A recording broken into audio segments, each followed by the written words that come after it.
అందరికీ నమస్కారం. మాజీ మంత్రి అయిన రోజా గారి మీద నగరి ప్రస్తుత ఎమ్మెల్యే అయిన గాలి భానుప్రకాష్ అనే వ్యక్తి చేసిన వ్యాఖ్యల్ని నేను తీవ్రంగా ఖండిస్తూ ఉన్నాను. ఒక మహిళని పట్టుకొని అంత దారుణమైన వ్యాఖ్యల్ని దిగజారిపోయి మాట్లాడడం ఎంతవరకు సమంజసం అని నేను అడుగుతూ ఉన్నాను. గాలి భానుప్రకాష్ అనే వ్యక్తి కనీసం ఇంగిత జ్ఞానం ఉండి మాట్లాడుతున్నారా అని నేను అడుగుతూ ఉన్నాను. తెలుగుదేశం పార్టీ ఎమ్మెల్యే అతను. తెలుగుదేశం పార్టీ అధినేత అయిన చంద్రబాబు నాయుడు గారు ఇలాంటి వ్యక్తుల్ని తక్షణమే పార్టీ నుంచి సస్పెండ్ చేయాల్సిన అవసరం ఉంది అని తెలియజేస్తూ ఉన్నాను. ఎందుకంటే ఒక మహిళగా రోజా గారు ఒక ప్రజాప్రతినిధిగా, ఒక రాజకీయాల్లో ఉన్న మహిళగా ఆవిడ ఎన్నో సమస్యల మీద పోరాటం చేశారు. ముఖ్యంగా మహిళా సమస్యల మీద 25 సంవత్సరాలుగా పోరాటం చేస్తూ ఉన్నారు. అలాగే ఇప్పుడు కూడా ప్రభుత్వం తాలూకా తప్పుల్ని ప్రశ్నిస్తూ ఉండే పరిస్థితి. అంటే ఒక మహిళ ప్రభుత్వాన్ని ప్రశ్నిస్తుందని, ఆమెకి వ్యక్తిత్వ హననం చేస్తే రాజకీయాల నుంచి తప్పుకుంటారు అనేసి మీరు భ్రమపడి ఇలాంటి వ్యాఖ్యలు చేశారు అని అర్థమవుతూ ఉంది.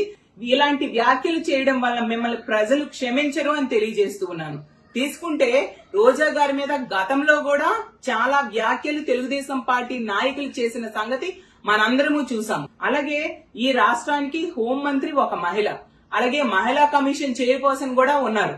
వాళ్ళైతే తెలుగుదేశం పార్టీలో ఉన్న మహిళలకి ఎవరైనా ఏమైనా అంటే సుమోటోగా కేసులు తీసేసుకుంటారు. మరి రోజా గారి మీద ఎంత దారుణమైన వ్యాఖ్యలు ఆ గాలి భానుప్రకాష్ అనే వ్యక్తి చేశాడు. హీరోయిన్ కి తక్కువ, వ్యాంప్ కి ఎక్కువ అంటూ 2000 రూపాయలు ఇస్తే ఏమైనా చేసేస్తారు అని చెప్తూ చాలా దిగజారిపోయి నీచమైన వ్యాఖ్యలు చేశారు కదా. దీని మీద సుమోటోగా అతని మీద కేసులు పెట్టాల్సిన అవసరం లేదా అని నేను అడుగుతూ ఉన్నాను. ఖచ్చితంగా గాలి భానుప్రకాష్ అనే వ్యక్తి రోజా గారికి క్షమాపణ చెప్పాలి అని డిమాండ్ చేస్తూ ఉన్నాను.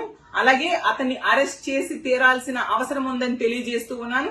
అలాగే మొన్ననే జరిగిన ఒప్పాల హారిక గారి మీద దాడి విషయంలో కూడా ఆవిడ కంప్లైంట్ ఇస్తే ఇప్పటికి కూడా కంప్లైంట్ నమోదు చేయలేదు. దాడి చేసిన వాళ్ళ మీద యాక్షన్ తీసుకోలేదు. కనీసం అరెస్ట్ చేయని పరిస్థితి.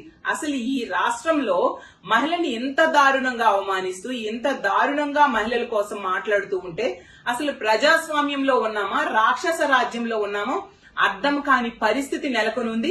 ప్రజలు అన్ని గమనిస్తూ ఉన్నారు. తగిన సమయంలో మీకు బుద్ధి చెప్పడానికి ప్రజలందరూ కూడా సిద్ధంగా ఉన్నారని తెలియజేస్తూ రోజా గారికి తక్షణమే క్షమాపణ చెప్పాల్సిందిగా తెలియజేస్తూ సెలవు తీసుకుంటూ ఉన్నారు.